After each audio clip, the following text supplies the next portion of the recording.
It's really hard to believe that we are doing this for the 8th time, but yes, for the 8th time in 2024, welcome to a mock draft. I started doing this year in April, and here we are in November with a top 50 mock draft. There is a couple of reasons why I didn't want to go further than 50. One, the machinations behind trades and build-up and all those became extremely more difficult, and I really wanted this to be a more streamlined mock draft, so there are going to be still some trades in here, but I didn't want to overinflate that side of the draft. I also didn't want this video to go for too long, so my explanations as to why the teams are picking these players are going to try and be as short and sharp as succinct as I can, as I want this to be the best viewing experience for you guys as possible. So forgive me, and if there's anything else that you want to know extra-wise, just chuck it in the comments. Click the like button if you enjoyed. Subscribe to join the Daz Talks Footy family, and without further ado, let's go. Sam Lawler, I'm pretty convinced he's going to be the #1 draft pick, but I also think it's a good place for Richmond to go. That point of difference as a midfielder is going to be key.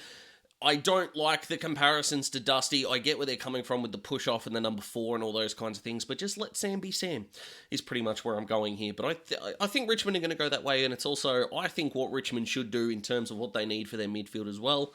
So that makes sense. I do think the trade for pick 2 is going to get done. I've really got to commend North for turning down Adelaide's offer of pick 4 and 2 future thirds. Come on, Adelaide, what are we doing here, for crying out loud? I think it's going to get done. I think Richmond are going to do it. I think it's going to take pick 6 and pick 18, which is what we've gone for here, so that's where we're at. And I think Richmond here are going to take Jagger Smith. I could completely understand them going with Finn O'Sullivan. I really do, but I've got them taking Jagger. The Carlton and Adelaide Gymnastics go a little bit away with this pick as well, but Jagger, he's dominated all year. He'll bring, again, a good point of difference to Richmond's midfield, and that's the way that it goes. The advantage for North is they still probably end up with the guy or secondary guy that they want, and they get another asset in the first round. It's a win-win for both clubs, in my opinion. We go to pick 3, and that's going to be the bid for Levi Ashcroft with what Brisbane pay and give up right there on the screen. Not a whole lot to say about Levi. He's taken the PI 55 throughout the draft year. We know he's going to end up at Brisbane, and as the Hot Takes video, someone said that he's going under the radar because there's no real question about where he's going. Again, I agreed with that in that video. I agree with it here. He finds the ball really easily. We'll see how he translates to AFL level. Those that are in the know think that he would have played in Brisbane's grand final team if he was on the list last year. Carlton, who have got a decision to make between Finn O'Sullivan and Sid Draper, both of them good options. I think their move up originally was for Finn, so I've got them taking Finn here.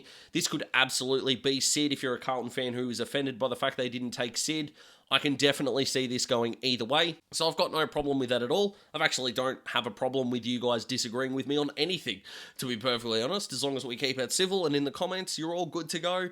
Finn hasn't had the draft year that someone of his talents deserved, given what he was able to put up last year and the year before, but the talent speaks for itself. The back end of his year showed enough that he is still going to be at that top end. I wonder if West Coast are going to regret trading down, because he would have been the perfect option alongside Harley. Pick up the local lad Sid Draper. I think they would be more than happy to take Finn if he was still here. I still think Harvey Langford or Josh Smiley would have been in their calculations if Sid was not on the board at this point. In this iteration of the mock draft, he is. So we love that in a massive way, and if you want to keep track of who goes where on draft night, jump in to the Daz Talks Footy live stream. We will be there all night if that's what it takes. And instead of just sitting around for 5 minutes wondering which team or which club is going to take which player, jump into the comments and let's have a footy conversation, life conversations, all those kinds of things, and get around the community as we kind of slog through the draft, because that's kind of the way that it goes. But Sid, he's played against men all year. He's tough, he's hard, he's everything that the Adelaide midfield needs, in my opinion. I love it. Melbourne go with Harvey Langford here. I think this is a genuine decision, though, between him and Alex Taru, especially considering that Melbourne have got only the 2 first-round picks, and it's going to be interesting to see if they try to trade back into the draft, maybe in that 20 to 40 kind of area with future assets. We'll wait and see how that goes, but Langford, for mine, I think is too good of a prospect to pass up, and if they don't take Langford here, I think they're going to miss out on him and Smiley, and that bigger, taller midfielder, I think, is something that is going to add a diversity, and again, another point of difference to a Melbourne midfield that needs it. Now, if Petrarca and Oliver are back to their best, amazing. There are still doubts over whether that is going to happen, but Langford is a star, and when you've got 2 picks in the top, one of them is probably going to be a more key position player, and I think they take them second.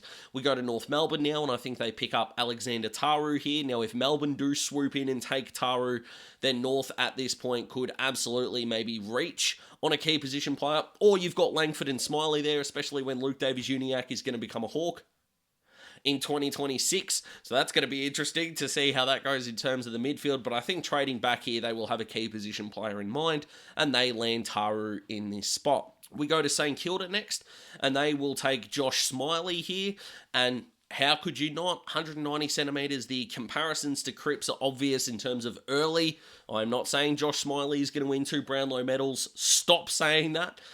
Right, but he's 193 centimetres, I think, an inside ball. Still stuff to work on his game, of course, but when you've got Mateus Filippo and some other midfielders that they're able to rotate through there moving forward, you're still going to need a guy that can win the footy at the coldface. That's him, and that's what we love. The Saints here take Leo Lombard, and then Gold Coast go, yeah, we'll actually snatch him up. Thank you very much. So Gold Coast there will get Leo Lombard with, of course, the transaction there on the screen. But Lombard is going to start his career, I think, as a half forward, circa Jake Rogers, and them two as your high half forwards with how good they are with their delivery inside 50 is going to be a real asset for Gold Coast. So I'm pumped to see what those two boys can produce in their second and first years respectively. But the quickness of Lombard is insane, and his delivery inside 50 is just about even better. So that's going to be dangerous as Jed Walter and Ben King look to impact the scoreboard in a meaningful way.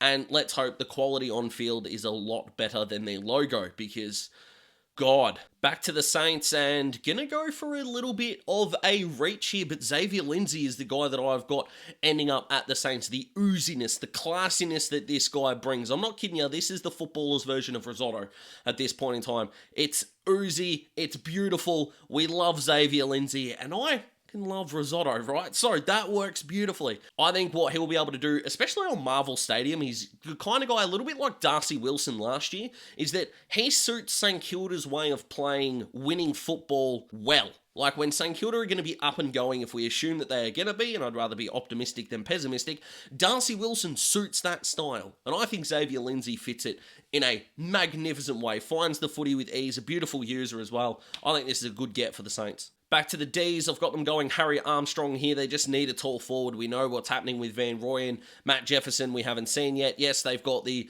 duality of a Harrison Petty, for example, but with only 2 picks there, one of them at least has to solve a big list hole. And at this point in time, centre-half forward is that problem. So Harry will solve that for them, hopefully, in a best-case scenario. And the Ds, if they're still looking for something else on their list, like I said, can try and trade back further into the draft. But they will get out of their original 2 picks with Harvey Langford and Harry Armstrong. Pretty damn freaking handy, if you ask me. Essendon match a bid for Isaac Keiko here, so we know what he's going to bring as well. He kind of wants to take over the Hawthorn mantra of high celebrations, and I wonder whether that swagger that he's going to bring is going to make Essendon fans become what Hawthorn fans were with Nick Watson last year, and how ironic it's going to be that all of them turned on us for being arrogant, and then this kid's going to come in and bring that same energy, that same enthusiasm, and Bombers fans are going to go, nah, we get it. I look forward to bringing you over to the dark side, Bombers fans, and Isaac is going to be able to do it in a big way. He is a big game player, can find the footy as well. Hopefully his pressure translates to AFL, and when he gets around the goals, look out. We then go to the Tigers, and I've got them taking Toby Travalia here. Talk about your replacement for Daniel Rioli. The guy off halfback is a star, can move up the ground as well, and can produce at a high level. Good leadership qualities as well, as will the next guy that they take in this draft. But Adam Uze is going to need some help shoring up different parts of Richmond's on-field game, but sometimes you just need to take the best available. And the best available for the Tigers right now is Toby Travalia. So go pick him up as your rebounding half-back flanker. The next guy that I've got, go to WA, go get Bo Allen. He is going to be able to impact really quickly. A big body. Tech, you look at someone like Kane McAuliffe and the way that he's come back after the preseason.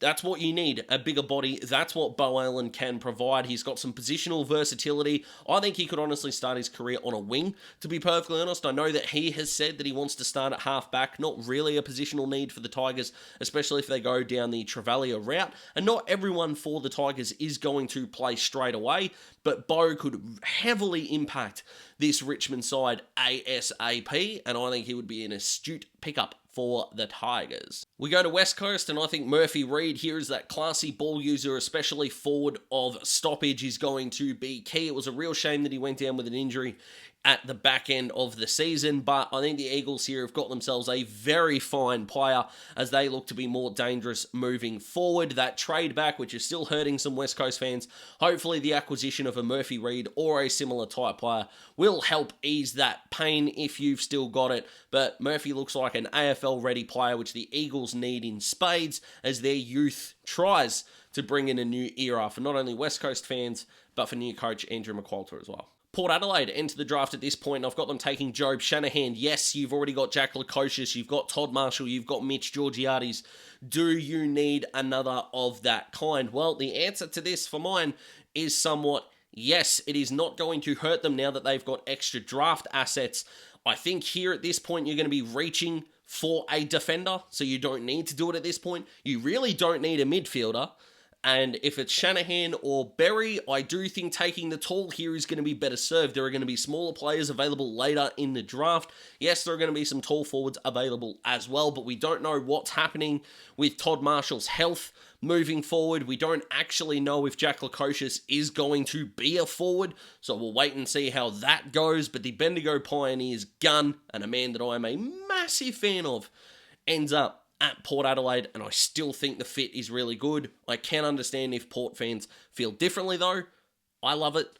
And then we go to Freo, who have got a choice, a genuine choice here. I think they take Joe Berry here, a small forward. I love the fact that all of the talk out of Freo is that they are still going to go offense, even though they picked up Shea Bolton. As I've said before, it reminds me of Hawthorn getting Jack Ginnivan in and then still drafting Nick Watson first. Brilliant, love it. And if Freo go that same way, fantastic, because we know that Freo can shut down a game. We know what they're able to do with the footy in hand. We know what they're able to do defensively. They need to get out of that rut, and the more offensive punch they can bring, the better, the genuine better. And Joe Berry is a very good small forward. These two picks could very easily sort of interchange with each other, but I've got the Giants taking Taj Houghton, who, if he didn't do his ACL, would be top 10. And he is hard to predict, right? You've got someone like a Brody Kemp, who was taken a little bit earlier than we thought he would with his ACL. You've got someone like Bailey Humphrey, who was taken later than we thought he would be because of that ACL injury. So it's a wide spectrum for where Taj could go, but he fits GWS's profile beautifully. You've got Brent Daniels playing higher up the ground. In terms of the actual small forwards that are nipping around, Jesse Hogan, they don't really have a lot of options here. As I said, Daniels and Green are not your traditional small forwards, so getting someone who can play that role and then work his way higher up the ground is only going to be a good thing. And if you want to play Toby Green even deeper than you did last year, have Brent Daniels and Taj Houghton be high half forwards. Holy smokes, that's a decent combination. Jesus. All right, we go to a trade here, guys, between the GWS Giants and West Coast Dish. Pick 30 and a future asset and take pick 19. I think the joy of West Coast doing this is that they were able to get back into this draft, which is a positive. The Giants, I should say, are going to get a future asset that is going to be pretty damn bloody good next year. It looks like with the way West Coast could go in 2025, and they still get a pick in a deep draft, that means they could still pick up a talented youngster. So as far as I'm concerned, win-win, and West Coast take Harrison Oliver with this pick. One of the best ball users in this draft, which is what West Coast are going to need. They've started to get themselves some midfield depth here now, and with Murphy Reid in that mix, you've still got Harley there, you've still got Elijah Hewitt coming back from injury, you've still got Kelly, these guys that are there, so you don't need to go two midfielders, I don't believe. You could go small forward here, and Ollie Hannaford could be the way to go, but I think the classy ball use of Harrison Oliver is going to be the go here. Alex Witherden isn't there anymore at the Eagles, so you need your better ball users. Ruben Jinby is not the best user of the footy, although I did like what I saw at the back end of last year. I think bringing in a silky player of this kind is an absolute win for the Eagles, so I've got them taking Harrison Oliver. The Bulldogs try and solve their small forward problem and take Ollie Hannaford here earlier than even 2 months ago anyone would have predicted. But as I've said, Charlie Clark didn't exactly work out, so they're going to need some help for Cody Waitman, and Hannaford will help fill that role beautifully, capable of kicking goals and had a really good back end of the season. Brisbane take their second academy player here in Sam Marshall, or Brisbane then match a bid for Sam Marshall, who just took the PI double five in the under-18s grand final, as we know, down here in the Coates Talent League, but they don't really have to give up a whole lot, and they're going to get one of the very best players in this draft. I am so high on Sam Marshall, it is ridiculous, and I think that he is flying under the radar even more than Levi is, because Levi's got the brotherly influence, the dad influence with Marcus, and that's how he's ended up at Brisbane. Sam Marshall has just slid under the radar, had a brilliant year, and could impact somewhat early, a little bit like Jasper Fletcher did, who came in with Will Ashcroft and contributed reasonably quickly. I think Sam Marshall can do the same. With their second pick from the Richmond trade, I've got North Melbourne taking Jack Whitlock. It is going to take a while for him to impact at AFL level in a meaningful way, but considering you've got Jack Darling there as the stopgap, training him, getting him to where he needs to be, that by the time Jack Darling retires at the end of that 2-year contract,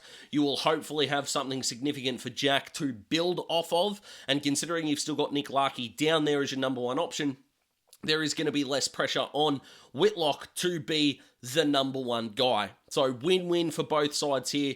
North get a key defender, a key forward so far. They're going to get River Stevens in the back end of the draft as well. Love what North have done. The Swans here, potentially surprising, but I've got them taking Luke Traynor, who I think will help really unlock Nick Blakey as an offensive player. Now, Nick Blakey's already one of the best rebounding halfbacks in the game, don't get me wrong, but where Blakey got exposed in the finals was as a back shoulder player. Luke Traynor can already do that. Whilst, yes, most people may look at that taller, intercept, back shoulder type of player and think James Sicily, I see Jordan Ridley in Luke Traynor all the way. It's going to be pretty hard to say that you're going to be the best intercepting player. Jordan Ridley's not the best interceptor in the league. Would every club like a Jordan Ridley? Yeah, they would. And Sydney with a Jordan Ridley type player would become more dangerous. So a win for Nick Blakey, a win for the Swans, and a really good pick at their first selection in Luke Traynor. Richmond go with Jonty Fall here, whose body is a bit more AFL ready, which helps. They would absolutely take Jack Whitlock here, I believe, if North did go with Jonty, first of all, but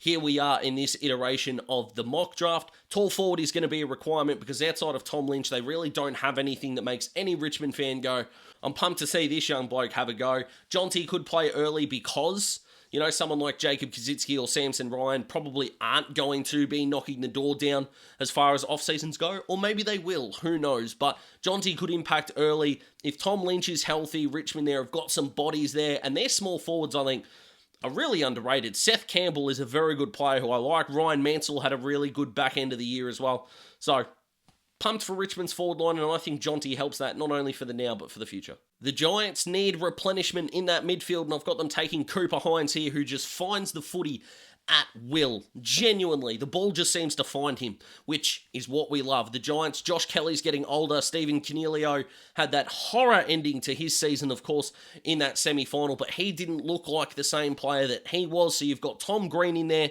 and then you're going to start needing to rotate some players through there. They lost Peatling, they lost Perryman, they lost Cumming, who I know wasn't a midfielder, but Cooper Hines is the perfect guy to kickstart that midfield replenishment process. So there you go. Sydney could move out of this spot, but I've got them taking Jesse Detoli here, the small forward impact player, the forward of centre impact player. Isaac Heaney playing more midfield time. Tom Papley playing midfield time in the last couple of seasons. They are going to need another option. I don't really love Sydney's tall forward situation, which I can understand people thinking, well, that is something that they're going to need to solve. I totally agree. But considering their list, I don't know whether they are going to reach here on a tall forward. We'll wait and see. I think Detoli on the ground and going a small ball forward line is going to help the Swans the most. So I've got them taking JD here. And to finish the first round, the Tigers take Alex Dodson, the best ruckman in the draft from Sturt. Again, outside of Toby Nankervis, I know Samson Ryan is on the list, but they don't really have another ruckman on there. So I think Dodson suits the Tigers beautifully here, and again, the comparisons to Max Gawn make a lot of sense. He finds the footy, he's solid behind the ball. Can't ask for much better than that as we finish the first round with 27 picks. and Richmond begin day 2 with pick 28. A lot of clubs are going to come for this pick, but I don't think Richmond are going to trade it. I think they will take Matt Whitlock here as a key position defender who has that versatility. Yeah, he could end up being a tall forward. Who knows? He could end up being a tall defender. Who knows? Richmond don't necessarily need to figure that out straight away, but another bigger body for that list can only be a good thing. The Bulldogs go to WA and take Hamish Davis with this pick, yet another offensive player, but a half forward or a hybrid half forward that is 190 centimetres tall. You're not really going to knock that back, are you? And with Bailey Dale's form throughout the year, I think their backline is going to be relatively okay in terms of rebounding, or maybe they could try and get back into the draft and target a Lockie Jacques or someone like that, potentially, but I think the Bulldogs' way forward is helping supplement their tall forward line with more offensive punch. It just can't be kick it to your tall forwards in hope and then Cody Waitman will help fix it. You get Ollie Hannaford in there, you get Hamish Davis in there, you've already got Riley West there as kind of your offensively minded defensive forward, if that makes sense. Hamish Davis to the Bulldogs would be a really good get, I reckon. And then with that trade with West Coast, we're back to the Giants, and I've got a real bolter here in Jasper Alga, who is a small forward who I understand with everything that I said about Taj Houghton, but if they, and I believe they probably will, want Taj Houghton playing higher up the ground,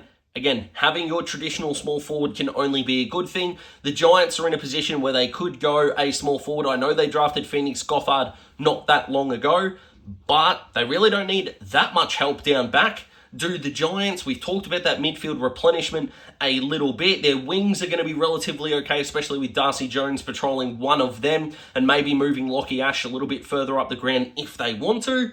So, again, another piece of offensive firepower for the Giants and Adams Kingsley is a tick for me. Port Adelaide are back here, and another bolter, you could say, but Angus Clark is the man that I'm going to go for. The local boy coming from Glenelg is going to be the option here. Again, as a lockdown small defender who can still hurt you by foot.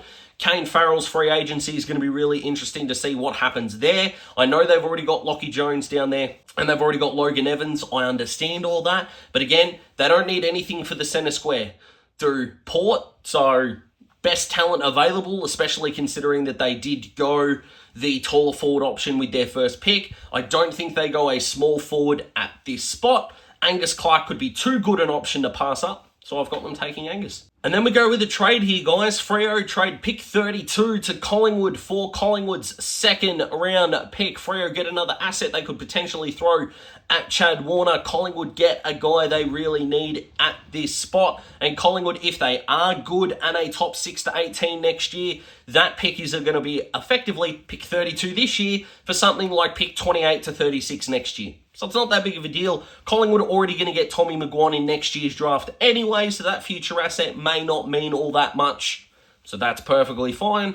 And I've got Collingwood going with the big man, Kale, KG, from WA. Forward, ruck, 199 centimetres. Gives Darcy Cameron a bit of a chop out. Mason Cox, how long is he going to be the answer for? But also, Kale's going to be the guy that could do that David Hale type role. That kind of sounds like a Dr. Seuss book. His name is Kale. He plays like Hale. Stop, Daz. Okay, continuing. But I understand that Collingwood need a tall forward. I know that Collingwood need a key defender.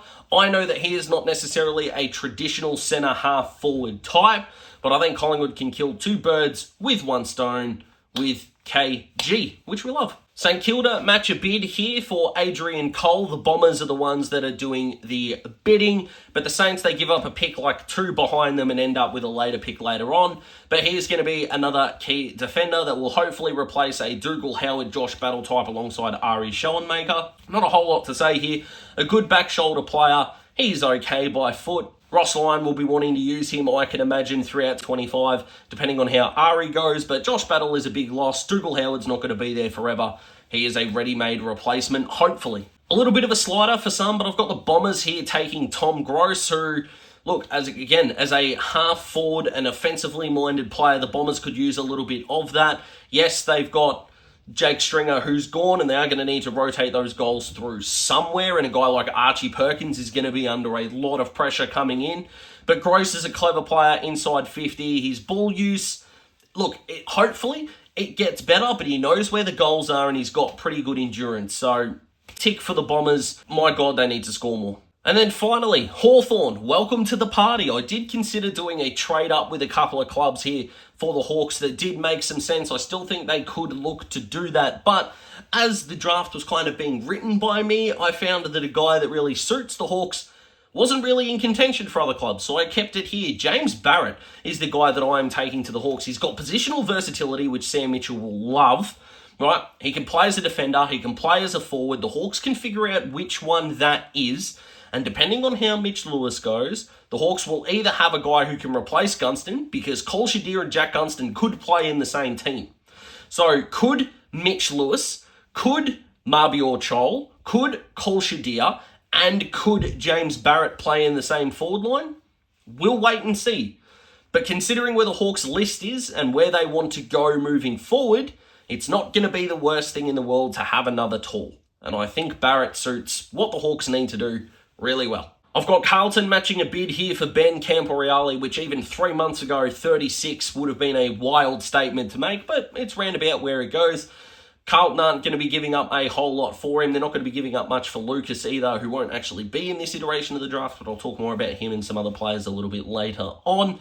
It's going to be really interesting to see what Ben brings, considering the midfield depth that already exists at Carlton. The fact they've already taken a midfielder in this draft already, and I don't see them taking it all at that point in time. So we'll wait and see what happens with Ben. Wish him all the best. Had some really good numbers at Glenelg and is a competitive beast, which I think Carlton fans will appreciate. Back to the Bulldogs, and Christian Moraes is the man that I'm going to go with. The Bulldogs here, they're going to need some midfield help. Adam Treloar and Tom Liberatore are not going to be there forever. They've already got Riley Sanders in there.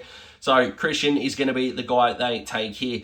He hasn't really done a whole lot wrong, but he didn't really have a lot of performances that were putting him over the top. Now, he did kick 5 in a Coates Talent League game, so I'm not suggesting that he had a bad year by any stretch, but there were times throughout the year where teammates were ahead of him. It was really weird to see him playing on the wing in the state championships, considering at the start of the year, he would have almost been, a 99% starter in the midfield coming into the start of the year, and I think the Bulldogs is a good spot for him to end up, as long as he doesn't get bevoed, but in terms of his talent and what he'll be able to bring, Riley Sanders in a new age Bulldogs midfield 3-4 years from now, I think it's really exciting. Port Adelaide go to Dandenong. How's that for a sentence? And take Noah Miraz here as they get a key defender. I've gone with Noah here. A bit of a forgotten man, to be perfectly honest, but as a back shoulder defender, plays really well. He's an intercepting type. He's got underrated speed as well. Love what Noah can bring. I highlighted him early on in the season. It's been a frustrating year with injuries for him, but I think Port Adelaide is a really good fit,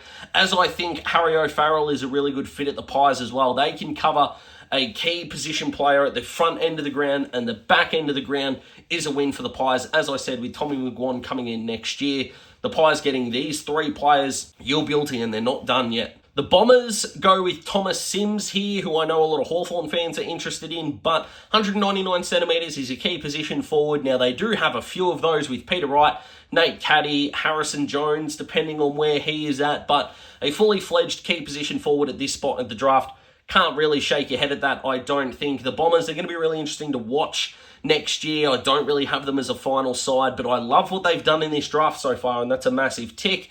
But I promise you, I'm not anti-Essendon, unless I'm talking about them playing Hawthorn. But Thomas Sims to the Bombers is just a good fit. Northern Knights, 199 centimetres, yes please. Back to the Swans, I think they could just take Joel Cochran at this spot. So, key defender, he and Luke Traynor together. Traynor will not be a traditional centre-half back. Joel can be one of the best runners in this draft as well. I think he won the 2-kilometre time trial at the draft combine, which is a big tick, especially with the way the modern tall forwards are playing the game in the ground that they are able to cover. So the Swans get to shore up a couple of defensive spots because guys like Aaron Francis are just not cutting the mustard at the moment. Luke Traynor and Joel Cochran could. Geelong take the local lad, Lockie Jacques, as Max Holmes looks for a permanent midfield role, and he'll obviously get it. That they will need some drive off half back, and Lockie is the guy that can do that. One of the more underrated players in this draft, and a good way of me knowing is a pick good for a team or not is I kind of take my draft hat off, put my Hawthorn hat on, and go, do I hate this as an opposition fan? And I do. which means it's a good pick. And Geelong, a rebounding halfback flanker as classy as this guy, yeah, that sucks.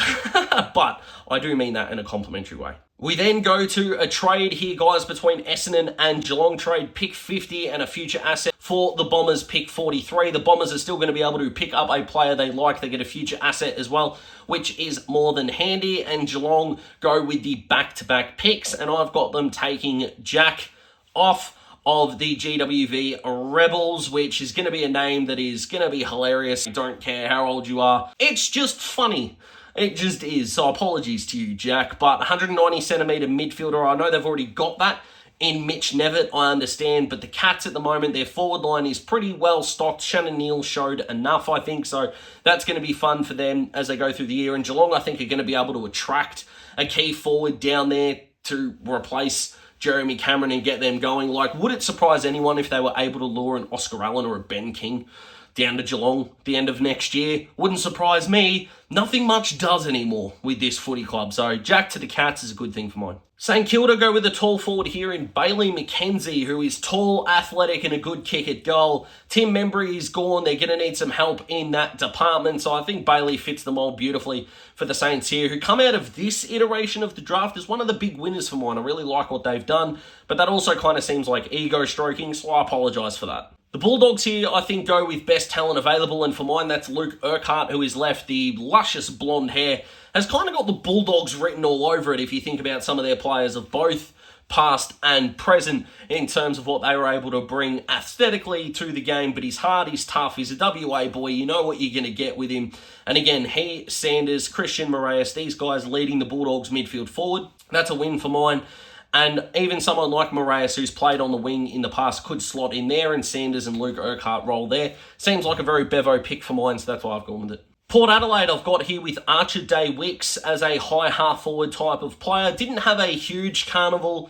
You know, he's not going to get you 25, your 30 disposals early days, but his impact per possession is high and the ultra-professional, so can't ask for much more than that. And Port get another guy who can help them forward of the ball as they attempt to go one better in 2025. Got the Giants going with Josh Murphy here, the tall forward. It's interesting to know that they're really interested in Jobe Shanahan and Jonty Fall. Now, I know they could have taken Jonty Fall earlier in this draft. They didn't, going with Taj Houghton before trading back. But this is a key forwards draft, so they could end up with a player who is a little bit raw, to be perfectly honest, but considering their key forward depth, Josh wouldn't have to come in and play straight away. So the Giants' interest in a tall forward gets their way, gets in their path, you could say, later on here in this top 50. Collingwood at pick 48 go with Sam Davidson from Richmond's VFL side, who just, let's be honest, took the piss all year. State League players deserve more recognition and more spots on AFL lists, in my opinion. And Collingwood is a club that want players more than picks. Will probably, a little bit like Geelong, want the more mature-aged guys, and Sam Davidson fits that role beautifully.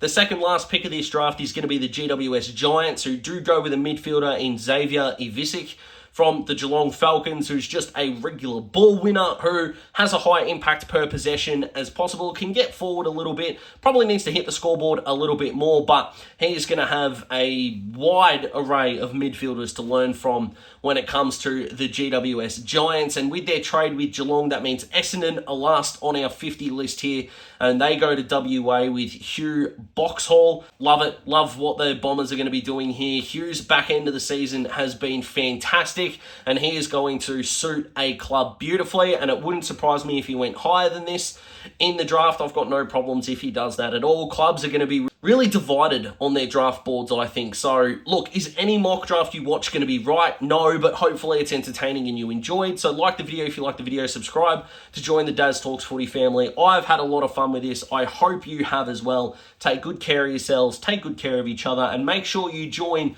my live stream on Wednesday as we go through day one, the picks as they happen. We react live, chat, talk shit, and do all those fun things. So I hope I can see you there. I will see you for that live stream, and if not, I'll see you a little bit after that, because on the weekend I'm going on a comedy cruise for 3 days. So all the draft reactions and stuff might be coming out a little bit later, but that's the cross that we have to bear. That's fine. That's all right. We'll get through it. Have a good one, guys, and see you in the next video, hopefully for the live stream.